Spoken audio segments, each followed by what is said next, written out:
우리 또 시간이 됐으므로 주님께 예배 드리도록 하겠습니다. 네, 오늘은 예배 순서를 좀 이제 천천히 좀 의미를 생각하면서 곱씹으면서 좀 했으면 좋겠습니다. 예배로의 부름으로 예배 시작합니다. 역대상 16장 29절 말씀 제가 읽어드리겠습니다. 여호와의 이름에 합당한 영광을 그에게 돌릴지어다. 제물을 들고 그 앞에 들어갈지어다. 아름답고 거룩한 것으로 여호와께 경배할지어다. 아멘. 우리 찬송가 20장 영광송 하나님께 영광 부르신 하나님께 영광 돌리도록 하겠습니다. 20장 찬송하겠습니다. 큰 영광 중에 계신 주 나 찬송합니다.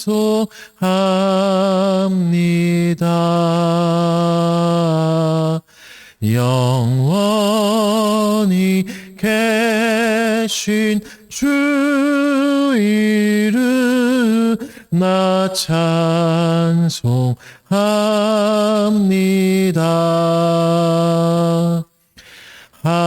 한없이 크신 능력은 나 찬송합니다.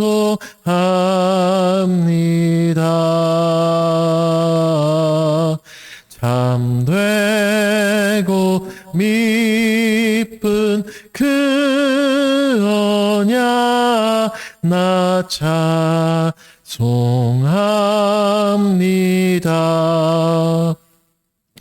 온 천지 창조하시던 그 말씀 힘이 있어 영원히 변치 않는 주 나 믿사옵니다. 그 온유하신 주 음성 날 불러주시고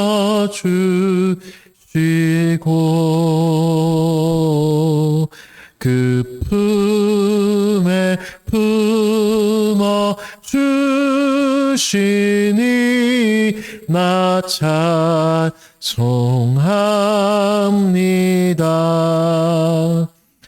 아멘. 이 시간에는 우리의 신앙을 고백하겠습니다. 사도신경으로 신앙을 고백할 때에 그냥 외우거나 생각 없이 넘어가지 말고 한 문장 한 문장 믿음으로 좀 고백하면서 가도록 하겠습니다. 속도를 잘 맞춰서 함께 낭독합니다. 시작. 나는 전능하신 아버지 하나님, 천지의 창조주를 믿습니다. 나는 그의 유일하신 아들, 우리 주 예수 그리스도를 믿습니다.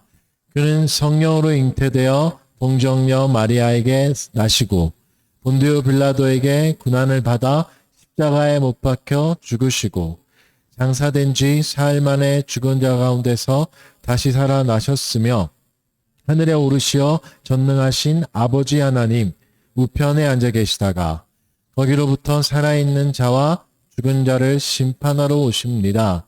나는 성령을 믿으며 거룩한 공교회와 성도의 교제와 죄를 용서받는 것과 몸의 부활과 영생을 믿습니다. 아멘. 십계명을 교독하겠습니다. 우리 믿음을 고백했고 또 하나님이 우리에게 주신 말씀들, 우리가 지켜야 될 의무들에 대해서 교독하겠습니다. 1계명은 무엇입니까?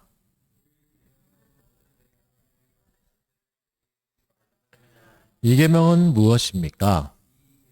우상 숭배하지 말라입니다. 3계명은 무엇입니까? 너는 내 하나님 여호와의 이름을 망령되게 부르지 말라입니다. 4계명은 무엇입니까? 안식일을 기억하여 거룩하게 지키라입니다. 5계명은 무엇입니까? 내 부모를 공경하라입니다. 6계명은 무엇입니까? 말라입니다. 7계명은 무엇입니까? 간음하지 말라입니다. 8계명은 무엇입니까? 도둑질하지 말라입니다. 9계명은 무엇입니까? 내 이웃에 대하여 거짓 증거하지 말라입니다. 10계명은 무엇입니까? 내 이웃의 소유를 탐내지 말라입니다. 10계명을 살펴봤습니다. 또 하나님 앞에 합당하게 살지 못했던 것들, 오히려 적극적으로 악을 행하였던 것들, 내가 얼마나 죄인인지 진실되게 좀 보시고 또 주님 앞에 우리의 죄악을 고백하는 시간, 은혜를 구하는 시간 갖도록 하겠습니다. 1분 정도 기도하겠습니다. 사랑하는 주님, 또 주님 앞에 연약한 심령으로 섰습니다.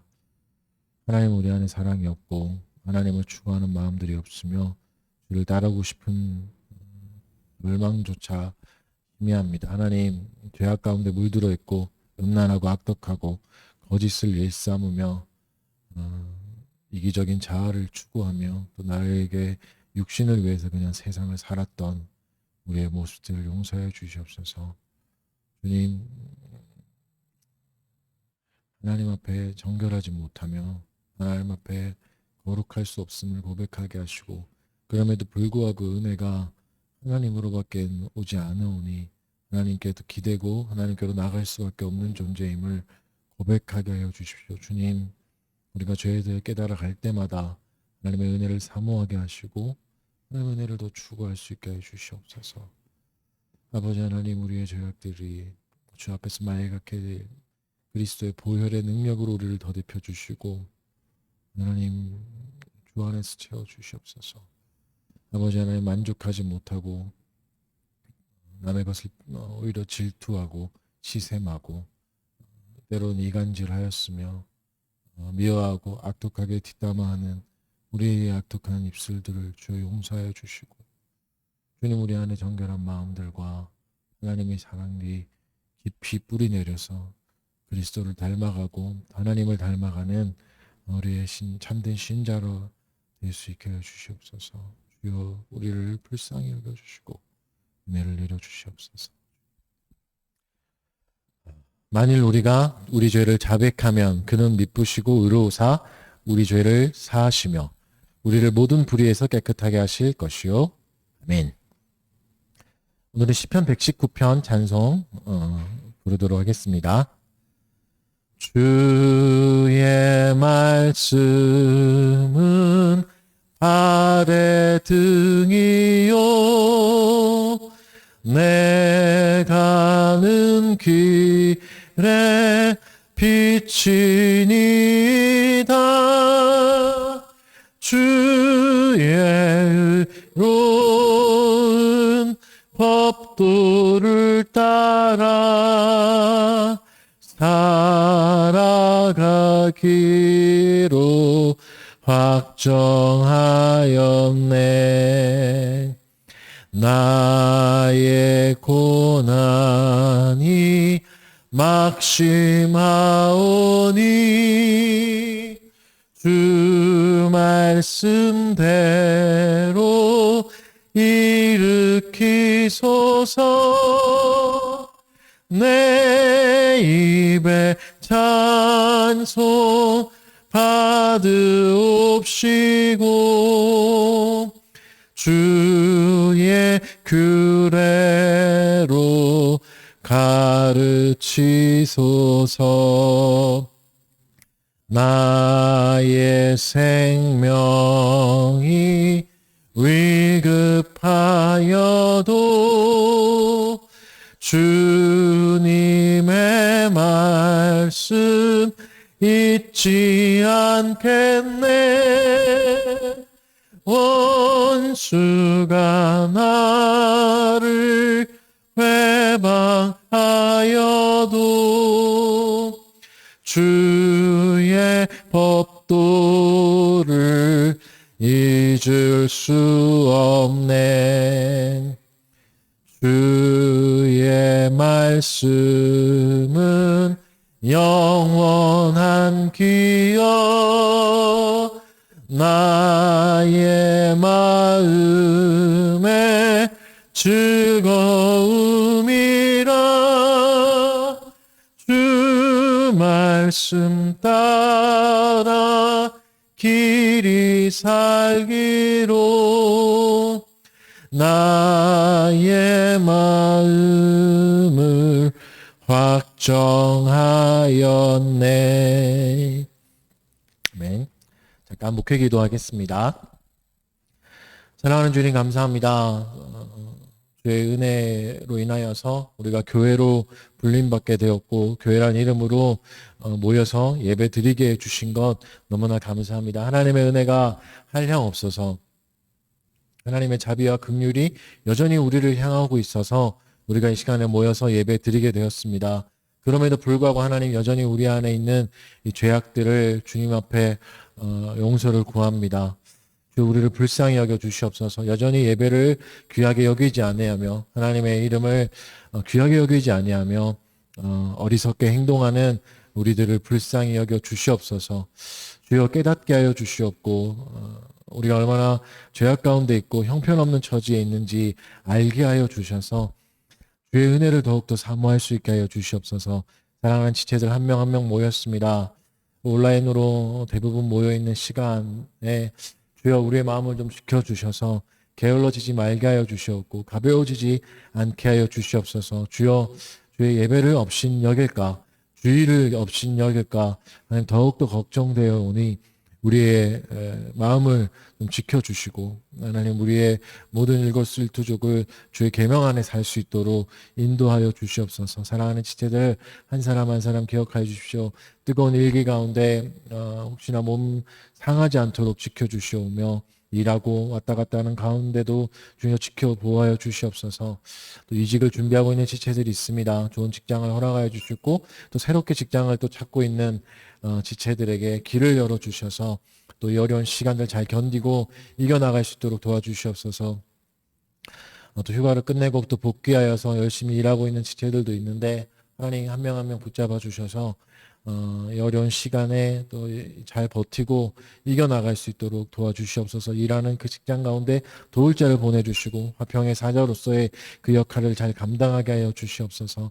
주여 또 가정에서 가정을 지키는 가정의 주부의 역할을 감당하고 있는 지체들도 있사오니 보호하여 주시고 인도하여 주시고 지혜를 더하여 주셔서 가정을 잘 다스리고 돌볼 수 있도록 은혜 내려 주시옵소서. 주님 우리가 날마다 주님 앞에 더욱더 정결해지기 원하며 경건을 더욱더 추구할 수 있는 달빛교회 지체들 되게 해 주시옵소서. 한 사람 한 사람이 주님 앞에 바로 서게 해 주시옵고 또 일상의 경건을 놓치지 않고 하나님의 말씀을 잘 따라가며 주님을 사랑하고 추구하는 육신과 또 세상의 것들 기꺼이 또 버릴 수 있는 하나님만 또 사랑할 수 있는 우리가 되도록 인도하여 주시옵소서. 하나님 그래서 이 시간에 또다시 말씀을 우리에게 주셔서 감사합니다. 우리에게 기대하는 마음을 주시고 정결한 심령을 허락하여 주셔서 은혜로 말씀 듣게 하여 주시고 우리 심령에 깊숙이 말씀이 뿌리 내려서 또 주님만 사모하고 우리 안에 잘못된 것들 어그러진 것들 바로 잡히는 은혜의 시간 되도록 도와주시옵소서. 말씀을 전하는 자 듣는 자 함께 믿음으로 반응하게 하여 주시고 주님 앞에 함께 예배드리는 시간임을 잊지 않고 끝까지 잘 집중하도록 도와주시옵소서. 감사드리며 예수님 이름으로 기도합니다. 아멘. 말씀을 보겠습니다. 스가랴 5장이죠. 이제 스가랴 5번째 시간입니다. 스가랴 5장 1절부터 11절까지 말씀. 제가 한번 읽어드릴게요. 내가 다시 눈을 들어본즉 날아가는 두루마리가 있더라.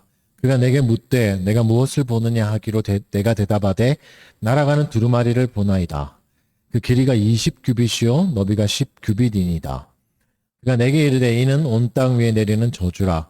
도둑질하는 자는 이쪽 글대로 끊어지고 맹세하는 자는 저쪽 글대로 끊어지리라 하니 만군의 여호와께서 이르시되 내가 이것을 보냈나니 도둑의 집에도 들어가며 내 이름을 가리켜 망령되이 맹세하는 자의 집에도 들어가서 그의 집에 머무르며 그 집을 나무와 돌과 아울러 사르리라 하셨느니라 하니라.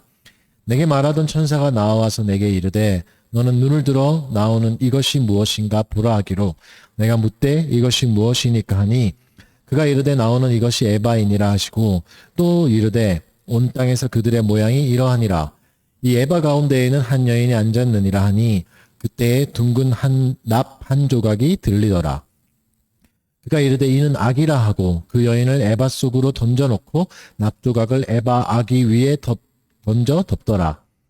내가 또 눈을 들어본즉 두 여인이 나오는데 학의 날개 같은 날개가 있고 그 날개에 바람이 있더라. 그들이 그 에바를 천지의 사이에 들었기로 내가 내게 말하는 천사에게 묻되 그들이 에바를 어디로 옮겨가나이까 하니 그가 내게 이르되 그들이 시날 땅으로 가서 그것을 위하여 집을 지으려 함이니라.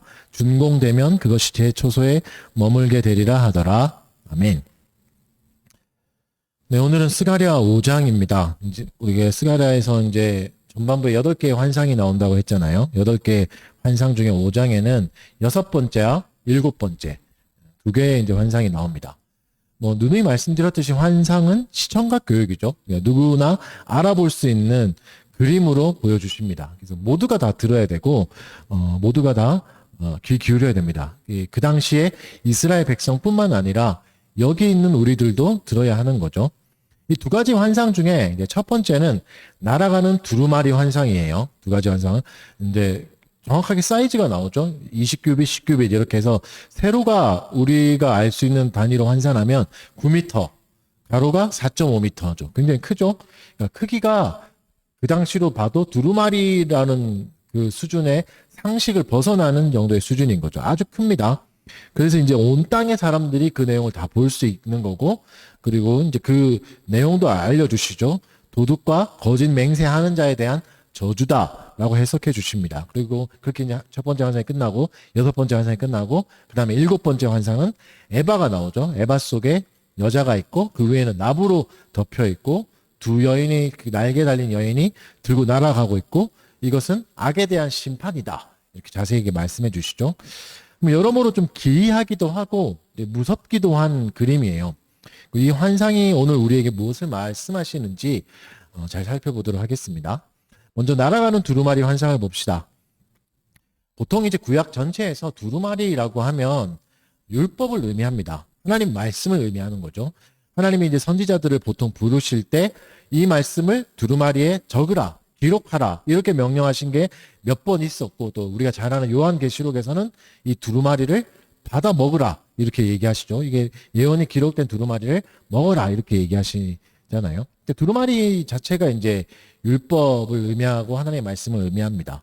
그리고 두루마리 자체도 그 당시에는 좀 귀한 물건이었죠. 종이 자체가 귀했잖아요. 파피루스 같은 게 쉽게 구할 수 있는 물건이 아니었죠. 그러니까 하나님의 귀한 메시지가 귀한 매체, 그 당시로는 귀한 매체에 기록되었던 겁니다. 근데 이렇게 귀한 곳에 기록된 귀한 말씀이 저주가 되었다고 말해요. 이게 중요하죠. 왜 그랬을까? 왜 이 말씀이 저주가 되었을까? 이제 저주라는 말은 성경에서 하나님이 저주라고 하실 때 어떤 경우죠? 언약을 어겼을 때죠. 항상 언약을 어겼을 때 저주가 임했거든요. 그냥 저주가 임하지 않습니다. 내가 바르게 살았는데 난 착하게 사는데 갑자기 저주가 임했네. 이런 건 없어요. 그러니까 하나님의 약속을 우리 쪽에서 파기했을 때 저주가 내려졌습니다. 다시 말하면 하나님의 백성답게 사는 것을 포기해버리거나 아예 관심을 두지 않았을 때 저주가 임했죠. 그 저주는 굉장히 무서운 심판을 가져왔습니다. 본문에서는 타협이 없는 단어를 써요. 끊어지리라 이런 표현을 써요. 이 끊어지리라에는 뭐가 없냐면 자비와 긍휼이 없습니다. 이게 다 사라지는 겁니다. 여러분 우리는 살아가는 내내 우리가 다 죽을 때까지 자비와 긍휼을 계속 경험할 겁니다. 사실은 우리는 자비와 긍휼이 없는 세상을 상상할 수 없습니다. 근데 심판은 자비와 긍휼이 없습니다. 자비와 긍휼이 없어요. 여러분은 잘 모르겠지만 우리는 사실은 물속에 있는 고기처럼 자비와 긍휼에 둘러싸여 있어요. 자비와 긍휼이 있어요. 하나님 편에서도 그런 자비와 긍휼이 있었고 많은 지체들이 나를 용납해주고 긍휼을 베풀어줘서 여기까지 온 겁니다. 앞으로도 그럴 거고. 근데 저주에는 심판에는 이게 없어요. 자비와 긍휼이 없습니다. 그때 가서는 회개해도 소용없는 거죠. 저주가 너무 무섭다 보니까 진짜 무서운 거예요. 하나님을 원망하거나 그냥 너무 무서워할 수도 있어요. 그러나 저주의 책임은 분명히 말하지만 하나님께 있는 게 아니라 언약을 어긴 사람에게 있습니다. 이걸 항상 기억해야 됩니다. 그럼 어떻게 해야 언약을 어기게 되었냐? 일단 언약에 대한 오해가 먼저 생겼습니다. 언약을 무거운 짐으로만 생각했어요. 우리가 십계명을 그렇게 생각하기도 했었잖아요. 현실과 동떨어진 아니 어떻게 이렇게 살아? 불가능해. 이렇게 해버린 거죠. 그러니까 사람들이 하나님의 주신 언약을 오해했습니다. 여기에는 가장 큰 책임 중에 가지고 있는 게 사탄이죠. 사탄의 계획이고 계략이기도 했습니다. 하나님은 창조 시에 첫 번째 언약을 아담과 하와에게 주셨죠. 아담과 하와와 첫 번째 맺은 언약이 뭐였죠? 선악과를 먹지 말아였잖아요. 근데 이게 그 당시에 아담과 하와에게 되게 억울하거나 되게 힘들거나 어려운 수준의 명령이 아니었습니다. 다 먹을 수 있는데 딱 하나만 안 먹으면 되잖아요. 그렇죠? 그러니까 어려운 게 아니에요. 근데 사탄이 어떻게 하죠? 그 언약을 오해하게 만듭니다. 마치 하나님이 너를 억압하고 있다. 혹시 너 하나님처럼 될까봐 견제하는 거야. 그리고 여기 있는 거 다 먹지 말라고 했니? 하면서 하나님이 되게 쪼잔한, 옹졸한 하나님인 것처럼 만들게, 생각하게 만들어버린 거죠. 그러니까 여러분, 우리가 하나님의 성품을 오해하면 안 됩니다. 무지와, 하나님에 대한 무지와 오해는 죄를 짓는 첫 단계가 되는 거죠. 무지의 결과는 어땠습니까? 하나님에 대한 오해의 결과는 어땠습니까? 율법에 대한 오해는 하나님에 대한 오해를 불러일으켰고 결국 타락이 일어났습니다. 본문에서는 타락을 대표적으로 두 가지 부류의 사람들로 표현합니다. 도둑질하는 자하고 맹세하는 자. 맹세하는 자가 이제 맹세 자체가 나쁜가 생각할 수 있지만 3절만 보면 그렇게 생각할 수 있지만 4절에 보면 망령되게 맹세한다라고 이제 정확하게 표현해 주죠. 그리고 어떤 표현이 있죠? 이쪽 돌판을 어긴 거고 도둑질하는 자는 이쪽 돌판, 뭐 이쪽 말씀, 그리고 맹세하는 자는 이쪽 말씀. 그러니까 뭐죠? 십계명의 두 돌판을 얘기하는 거잖아요. 도둑질하지 말라가 뭐죠? 몇 계명입니까? 8계명이죠. 그리고 망령되게 일컫지 말라 3계명이죠. 그러니까 8계명과 3계명을 어긴 것을 지적하시는 거죠. 근데 여러분 이게 8계명을 많이 어겼구나, 뭐 3계명을 많이 어겼구나 이런 게 아니라 결국은 다 어긴 겁니다. 그래서 율법은 유기적입니다. 왜죠? 하나님이 유기적인 분이잖아요. 하나님이 주신 게 율법이고 하나님의 말씀이잖아요. 살아있다 그랬잖아요. 말씀은. 살아서 우리 심령골수를 쪼갤 수 있다고 했죠. 그러니까 유기적입니다. 그러니까 율법은 유기적이란 것은 하나를 어겨도 전체를 어기는 겁니다. 왜냐하면 율법, 너무한 거 아니야? 뭐 하나 어긴다고 전체 다 어긴 걸로 해버리면 어떻게 이렇게 생각할 수 있지만 그것도 오해입니다. 왜냐하면 율법의 목적이 뭐죠? 지키고 안 지키고가 목적이 아니에요. 지키고 안 지키고 뭐 천국 가는 거잖아요. 사실은 천국 가는 건데 천국 가는 목적은 뭡니까? 나 잘 살고 나 행복하고 나 전혀 고통 없는 세상 이게 아니잖아요. 천국 가고 싶은 이유가 뭐죠? 하나님을 영화롭게 하고 하나님을 영원토록 즐거워하는 거잖아요. 율법의 목적은 이거예요. 영화롭게 하고 하나님 영화롭게 하고 영원토록 즐거워하는 건데 한 계명이라도 어기면 불가능해집니다. 여러분 도둑질하면서 하나님을 영화롭게 할 수 있습니까? 하나님 3계명 하나님의 이름을 마음대로 일컬으면서 망령되게 일컬으면서 하나님을 즐거워할 수 있습니까? 불가능합니다. 그러니까 이렇게 율법을 어긴 도둑이 되고 망령되게 맹세한 자가 된 결과는 어땠죠? 비참했습니다. 3절에서는 무섭게 얘기해요. 온 땅에 저주가 내린다라고 말씀하시고 4절에서는 더 무섭게 얘기하는데 그 저주가 아주 구체적으로 상세하게 임합니다. 어떻게 하죠? 도둑의 집에 들어가요. 거기서 끝나지 않아요. 그 집에 머물러요. 잠깐 스쳐 지나가는 게 아니라는 거죠. 심판이. 그 집에 머물러 버려요. 심판이. 무섭죠? 그리고 어떻게 하죠? 그 집에 나무와 돌을 불태워 버립니다. 나무와 돌은 집을 구성하는 기초석이거든요. 집을 그렇게 짓잖아요. 나무와 돌로. 근데 그걸 다 태워버리는 거죠. 그러니까 뭐가 무슨 말이죠? 기초가 하나도 남지 않아요. 그러니까 집을 다시 짓거나 집을 또 보수하거나 불가능한 거죠. 뭐가? 심판이 임하면. 심판이 임하면 그러니까 뭔 말입니까? 회복이 불가능합니다. 완전히 끝나버리는 거죠. 왜 이렇게 무섭고 왜 이렇게 상세하고 세밀하게 심판하시죠? 이걸 잘 생각하셔야 됩니다. 왜냐하면 우리 안에 있는 악은 단순하지 않기 때문입니다. 여러분, 심판이 이렇게 무섭고 세밀한 이유가 뭐예요? 악이 이렇게 무섭고 세밀하기 때문이잖아요. 악이 있는 모든 자리들, 모든 순간들 다 심판해야 되니까 그렇잖아요. 악은 생각보다 우리의 삶에 깊숙이 뿌리 내려 있습니다. 오랜 시간 동안 체계적인 방식으로 우리의 삶을 구석구석 차지하고 있습니다. 그래서 악은 우리의 생각과 습관과 제도 속에도 있습니다. 그래서 말씀을 기준으로 세세하게 살펴봐야 됩니다. 아주 작은 부분에서 우리는 악을 행할 수 있거든요. 그래서 우리의 많은 부분을 부정해야 될 때도 있습니다. 왜냐하면 악이 있기 때문에. 때로는 우리의 습관과 제도들을 다 뒤엎어야 될 때도 있습니다. 잘못된 악은 과감하게 버려야 됩니다. 우리가 그런 거 있잖아요. 우리나라도 그렇죠. 일제 잔재가 아직도 남아있는 게 되게 많죠. 일본식 그 어법들 아직도 많이 남아있고, 일본식 표현도 아직도 많이 남아있고, 그 영향이 아직도 많이 남아있잖아요. 그런 부분들.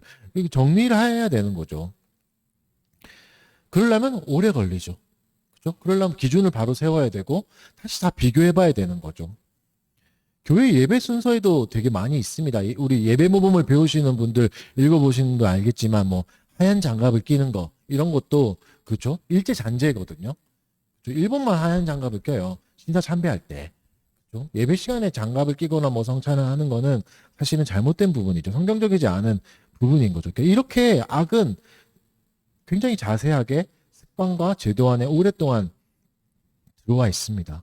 하나님이 이것을 어떻게 말씀하시죠?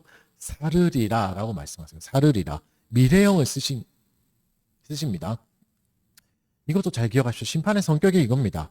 심판이 당장 임하진 않습니다. 그러나 반드시 임합니다.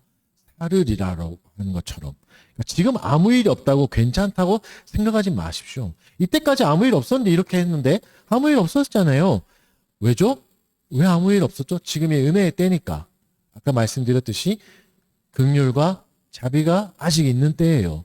하나님이 오래 참아 주시고 자비와 긍휼을 한없이 베풀어 주시기 때문입니다. 하지만 심판의 때가 되면 이게 다 걷어갈 겁니다.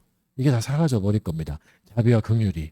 그때는 심판을 벗어날 방법이 없습니다. 지금 은혜의 때를 잘 누려야 됩니다. 회개할 수 있을 때 회개하는 게 은혜입니다. 여러분, 심판은 무섭습니다. 얘기하는 것도 되게 조심스럽습니다. 왜냐하면 어린 성도들은 겁을 먹을 거거든요. 그리고 반대할 겁니다. 아니, 어떻게 이렇게 무섭게 할 수 있어요? 어떻게 사랑의 하나님이 지옥을 만들 수 있어요? 라고 말하는 거죠. 그러나 악을 보면 지옥은 반드시 있어야 되죠. 그리고 성경에 말씀하시잖아요. 오늘 본문을 보십시오. 심판을 얘기하세요. 이걸 쓱 넘어갈 수는 없습니다. 이걸 포장할 수도 없어요. 아름답게. 어렵지만 계속 생각해 봐야 됩니다. 그리고 심판이 무서운 이유를 계속 생각해 봐야 됩니다. 왜죠? 죄가 가벼운 게 아니기 때문입니다. 죄가 그냥 낭만적인 게 아니기 때문입니다. 우울하고 슬픈 그 정도의 개념이 아니기 때문이죠. 죄는 무서운 것입니다. 그래서 심판이 무서운 겁니다. 다시 말하지만 죄는 무서운 겁니다. 그래서 자세히 들여다봐야 됩니다. 어디서부터 시작해서 어떻게 우리를 이끌어가는지 깊이 고민해 봐야 됩니다. 죄의 시작을 한번 잠깐 생각해 볼까요? 얘기가 나왔으니까. 사탄이 정죄당하는 이유를 보면 죄의 뿌리를 자세히 알 수 있습니다. 우리가 직분자를 뽑을 때 뜬금없는 게 같은데 디모데전서 3장 6절에서는 새로 입교한 자를 직분자 세우지 말라고 하잖아요. 왜죠? 교만하여 질까 하고 교만하여 져서 그 뒤에 이유가 나와요.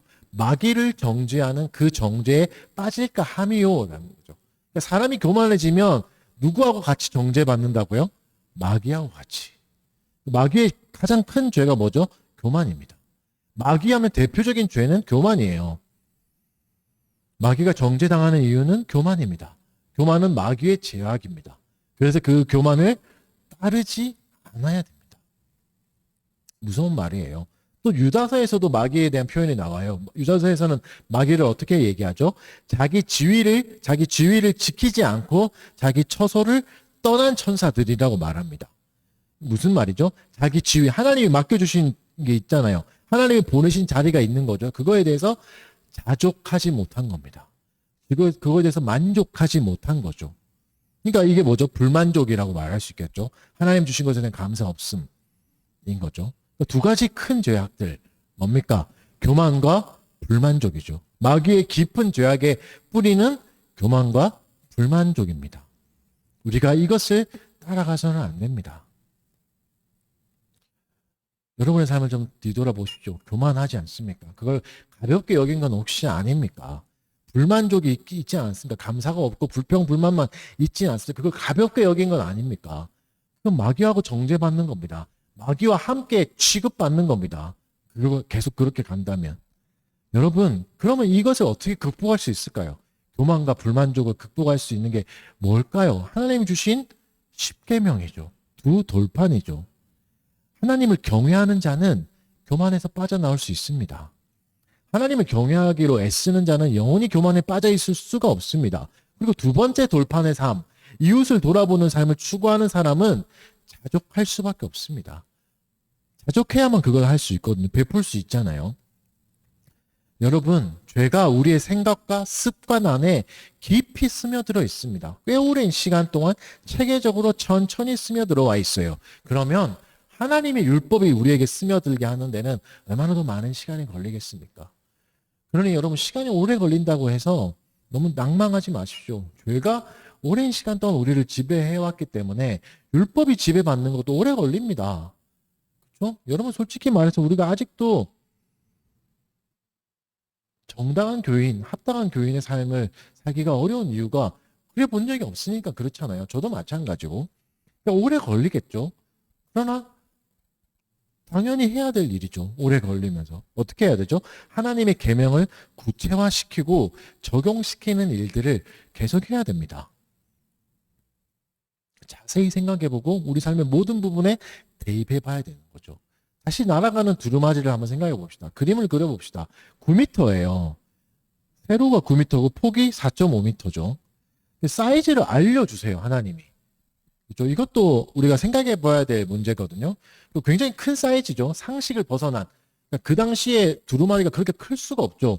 그런 기술도 없었고. 근데 상식을 벗어난 사이즈를 보여주시는 거죠. 앞에 환상도 기억나시죠? 금촛대가 나왔잖아요. 그러니까 이게 완전히 새로운 뜬금없는 개념의 금촛대를 보여주신 게 아니고 이미 있었죠. 구약시대에도. 금촛대가 있었잖아요. 성막에도 있었고 성소에도 있었잖아요.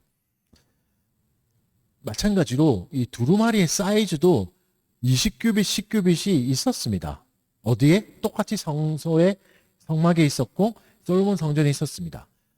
뭐가 20규빗, 10규빗이냐면 출애굽기에 나오는 성막에 있는 성소의 크기가 딱 이 정도입니다. 20에 10. 그리고 열왕기상 6장 3절에 나오는 솔로몬 성전의 주랑이 딱 요 사이즈라고 말해요. 주랑이 뭐냐 하면 기둥으로만 되어 있는 복도를 말합니다. 지성소로 들어가는, 성소로 들어가는 복도의 사이즈가 딱 요 사이즈인 거죠. 그러니까 성막의 성소와 성전의 주랑은 뭐죠? 하나님께로 들어가는 과정이죠. 반드시 거쳐야 되는 과정인 거죠. 이곳은 하나님을 만나는 장소였던 거죠. 죄악된 인간이 유일하게 하나님을 만날 수 있는 장소였습니다. 그러면 두루마리는 뭘 상징하는 걸까요? 원래는 그런 역할을 하는 거였던 거죠. 하나님을 만나는. 율법은 뭐죠? 하나님을 알아가고 누릴 수 있는 교제의 도구입니다. 예배의 도구가 될 수 있었던 것이죠. 우리를 억압하거나 견제하거나 우리를 누르려는 게 아니라 여러분 사실 율법은 아까도 말했지만 천국으로 이끌어가기 위해서 주신 거 아닙니까? 우리의 교만하고 우리의 욕심, 자족하지 못하는 마음이 율법을 가지고 잘못된 방향으로 흘러가 버린 것이죠. 하나님의 율법을 외면하지 맙시다. 내가 뭘 해도 되고 나와 상관없는 옛말로 억압하는 뭔가의 장치로 취급하지 맙시다. 물론 여러분 율법을 다 지킬 수는 없습니다. 타락한 우리에게는 너무 어려운 법이에요. 그러나 하나님은 감당할 만큼의 시련을 주십니다. 시험을 주십니다. 우리에게 과하게 요구하지 않으십니다. 그래도 어려워 보인다면 어떻게 해야 되죠? 은혜를 구해야죠. 기도해야죠. 아니 율법 왜 이렇게 어려운 거 줬어요 하면서 삐지고 떠나가는 게 좋은 결정이 아니죠. 은혜의 수단을 주셨잖아요. 하나님에 대한 판단을 내가 그냥 내려버리고 쉽게 해버려서는 안 됩니다. 율법은 다른 의도로 주셨습니다. 그렇다면 우리도 바른 의도로 율법을 사용해야 합니다. 항상 우리에게 율법을 주신 분을 생각하셔야 됩니다. 한없이 선하시고 한없이 인자하시고 넉넉한 분이 우리에게 율법을 주셨습니다. 그리고 그분의 성품을 알라고 율법을 주신 거잖아요. 그분의 성품과 함께 율법을 이해해야 됩니다. 하나님의 성품 떼놓고 율법을 따로 이해하려면 오해가 생길 수밖에 없습니다. 그리고 그것을 반대로도 율법을 통해서도 하나님의 성품을 이 땅에서 우리의 삶에서 구현할 수 있는 것이죠. 두 번째 환상을 보겠습니다. 두 번째 환상은 에바 속의 여인이죠. 에바가 나오죠. 에바는 이제 어떤 통이라고 하기보다는 기준이거든요. 곡물을 측정하는 기준이에요. 우리말로 하면 한 돼, 잘 안 쓰죠. 요새는 한 돼, 한 말 이런 거 쓰잖아요. 이런 단어예요. 그러니까 에바라는 물건이 있는 건 아닌데 이제 보통 이제 한 에바니까 곡물을 담고 있니까 우리도 한 대, 요게 한 대야 이렇게 쓰잖아요. 바가지 가지고 그렇게 이제 말하는 겁니다.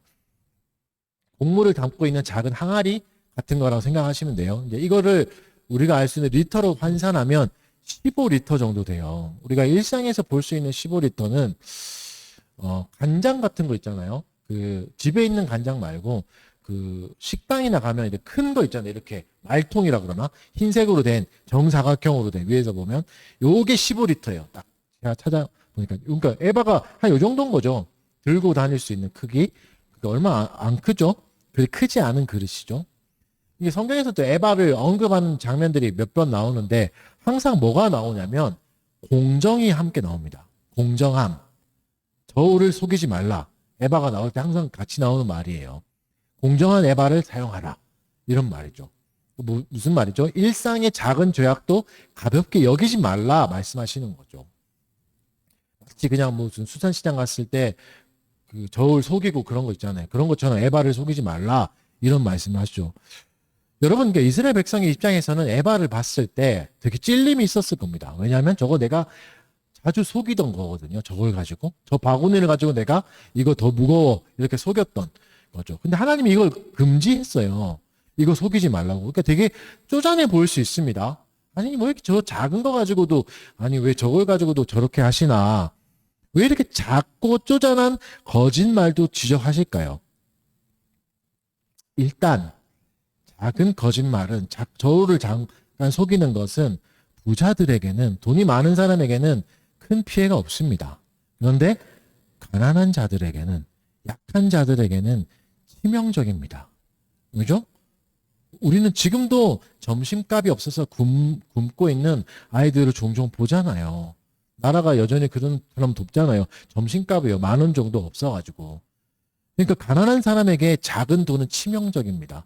여러분, 작은 죄악은 크기가 작다 뿐이지 연약한 사람에게는 치명적일 수 있습니다. 그래서 작은 거짓말은 작은 사람들에게 큰 피해를 줄 수 있습니다. 왜 우리가 작은 죄악도 버려야 됩니까? 연약한 사람들 때문입니다. 어리고 영적으로 어린 사람이 작은 죄악 때문에 넘어질 수도 있습니다. 자, 그런데 환상은 에바만 나오지 않아요. 에바 속에 여인이 있습니다. 생각해 보십시오, 여러분. 에바 자체가 크지 않아요. 에바 자체가 크지 않으니까 그 속에 들어갔던 여인도 작았겠죠. 여인이라고 하지만 아주 작은 이미지의 여인이었을 겁니다. 그리고 하나님이 대놓고 말씀하시죠. 이건 악이다. 이렇게 말씀하시죠. 죄악된 도구의 가운데 있는 핵심인 악인 여인이 나오는 거죠. 물론 오해하지 마십시오. 그렇다고 여자가 악의 근원이다. 이렇게 보시면 안 됩니다. 그렇게 해석해서는 안 되죠. 왜냐하면 뒤에도 두 여인이 나와요.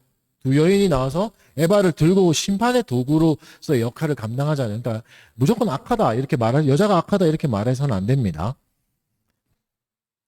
그러니까 죄라는 왜 여자를 썼을까 여러 가지 생각할 수 있지만 죄라는 단어 자체가 여성 단어거든요. 그러니까 여성이라는 게 그 히브리어에는 성이 있습니다. 남성, 여성, 중성.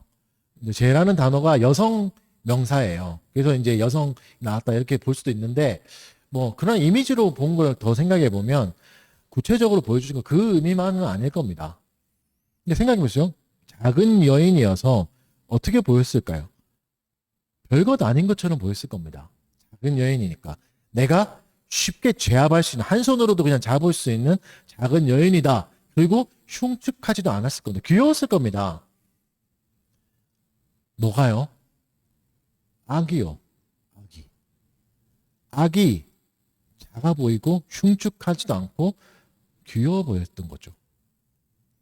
우리 안에 있는 교만과 우리 안에 있는 불만족은 작은 여인과 같습니다. 흉측하지 않습니다.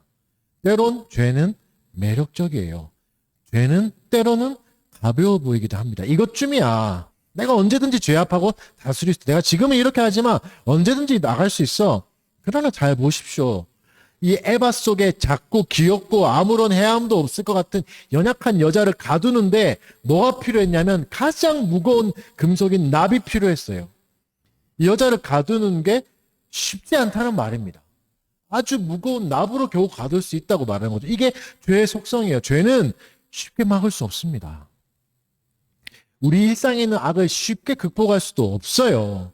기도 몇 번 한다고, 눈물 몇 번 흘린다고, 반성 몇 번 한다고 되는 게 아니라고요. 때론 한 명을 죄악에서 떠나게 하기 위해서 공동체 전체가 애써야 되는 경우도 있고, 악을 극복하는 데는 오랜 시간이 걸릴 수도 있습니다. 가볍게 여기지 마십시오. 나는 언제든지 떠날 수 있어. 언제든지 바른 생활을 할 수 있어. 나는 내가 시간만 정해주면 말씀도 많이 읽고 신앙생활 열심히 할 거야. 아니요. 절대 그렇게 되지 않습니다. 내가 기도를 많이 해서 나는 더 나아질 거야. 아니요.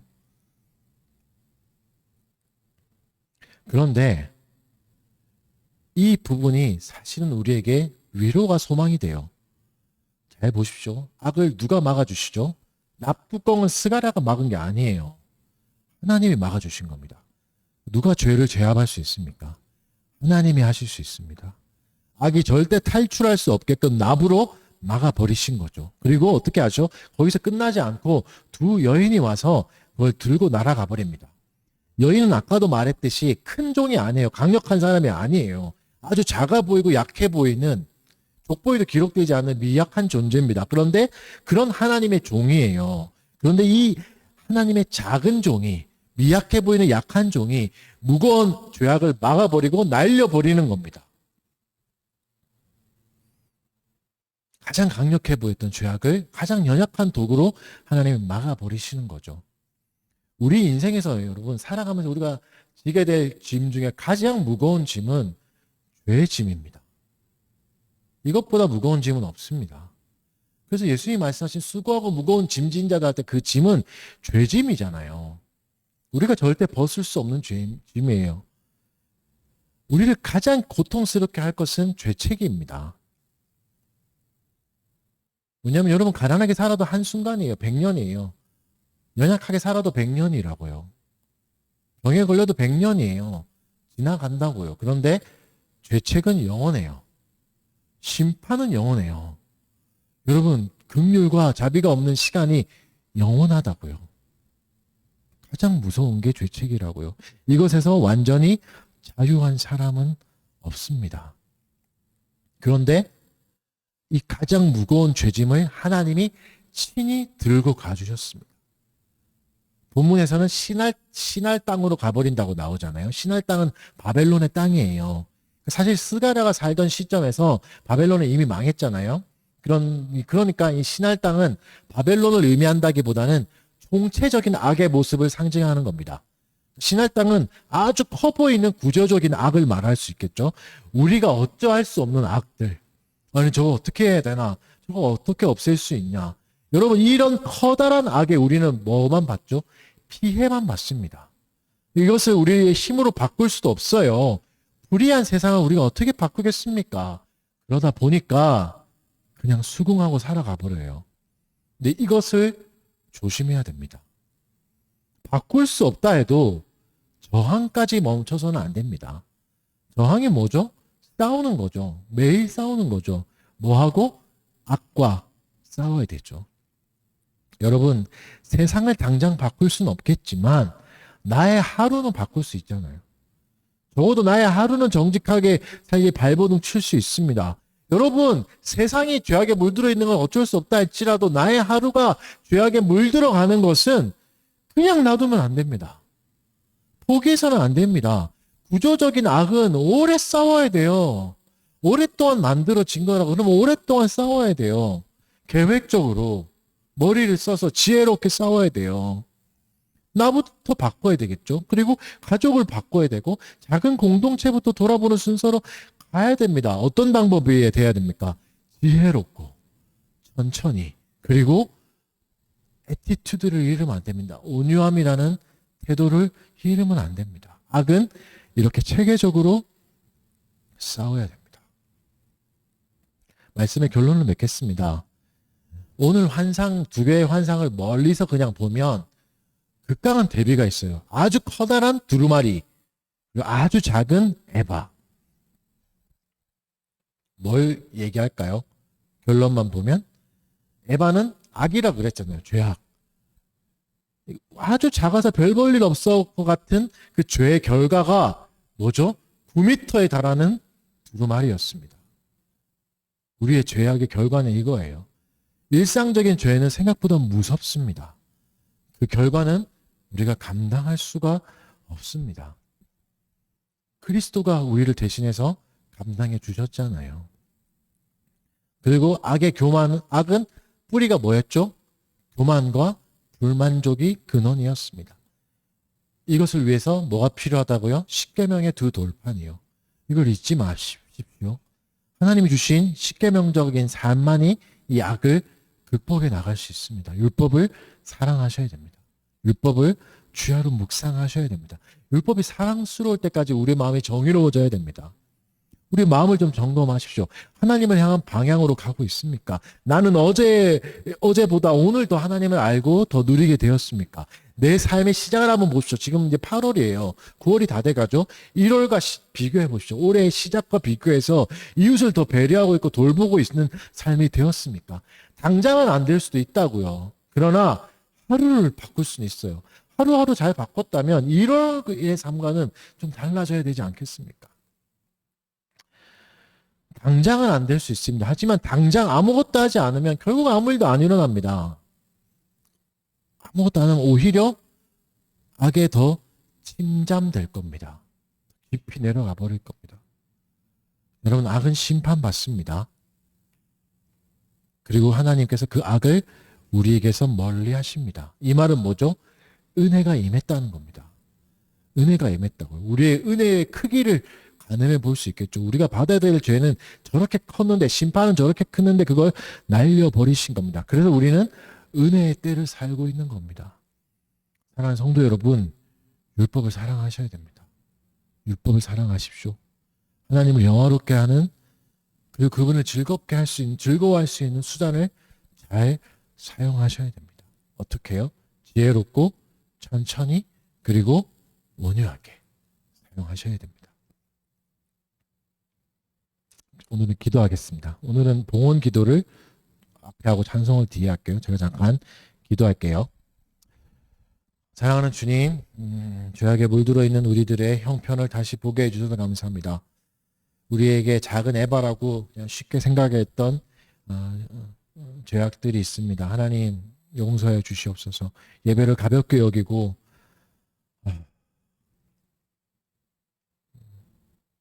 그냥 게으르고 불성실한 우리의 죄악을 용서하여 주시옵소서. 당장 아무 심판이 임하지 않는다고 해서 하나님의 은혜를 조롱한 것은 아니었는지 우리를 돌아보게 해 주시고, 주님 제발 구하옵기는 깨닫는 은혜가 있게 하여 주시옵소서. 내 죄가 얼마나 붉은지, 얼마나 많은 죄를 하나님 앞에 짓고 있는 것인지, 작아 보이는 죄가 얼마나 큰 저주를 불러오고 있는지 주 돌아보게 하여 주시옵소서. 그리고 주님, 죄책에 무거워 죽지 말게 하여 주시옵고, 그 죄책에서 우리를 구원하신 그리스도의 십자가를 바라보게 하여 주시옵소서.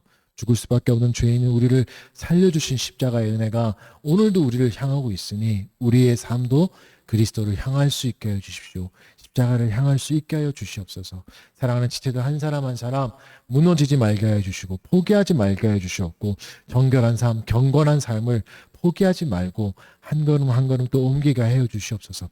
가다가 지쳐서 잠깐 멈춘 지체들이 있습니까? 주여 한 걸음 걷게 해주시고 인도하여 주시고 이끌어가 주시옵소서. 주님, 또 주님께 귀한 예물들을 주께 드렸습니다. 돈만 드리는 것이 아니라 우리의 인생을, 우리의 삶 자체를 주님께 드리는 시간임을 잊지 말게 하여 주시고 거룩한 하나님의 백성답게 자녀답게 자존심을 지키며 살아가는 백성이 되도록 주여 다시 결단하고 결심하고 주 앞에 서는 은혜의 시간이 되도록 도와주십시오. 주께서 가장 원하시는 일이오니 우리에게 세임과 능력을 더하여 주셔서 이 일을 잘 감당하는 우리 달빛교회 성도들 될 수 있도록 도와주시옵소서. 감사드리며 예수님 이름으로 기도합니다. 아멘.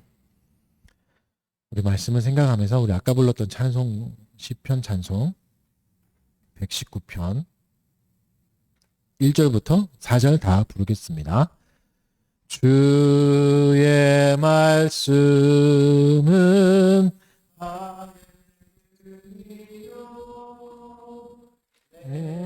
가는 길에 비치니라. 주의 의로운 법도를 따라 살아가기로 확정하였네. 나의 고난이 막심하오니 주 말씀대로 일으키소서. 내 입에 찬송 받으옵시고 주의 규례로 가르치소서.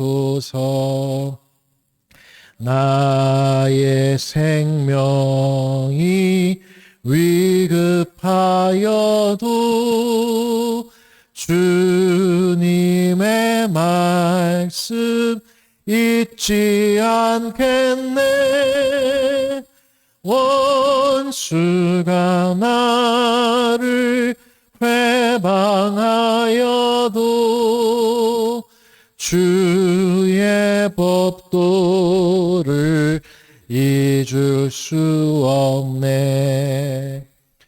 주의 말씀은 영원한 기억, 나의 마음의 즐거움이라. 주 말씀 따라 길이 살기로 나의 마음을 확정하였네.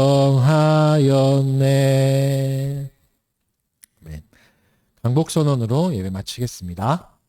여호와는 내게 복을 주시고 너를 지키시기를 원하며 여호와는 그의 얼굴을 내게 비추사 은혜 베푸시기를 원하며 여호와는 그 얼굴을 내게로 향하여 드사 평강 주시기를 원하노라 할지니라 하라. 아멘.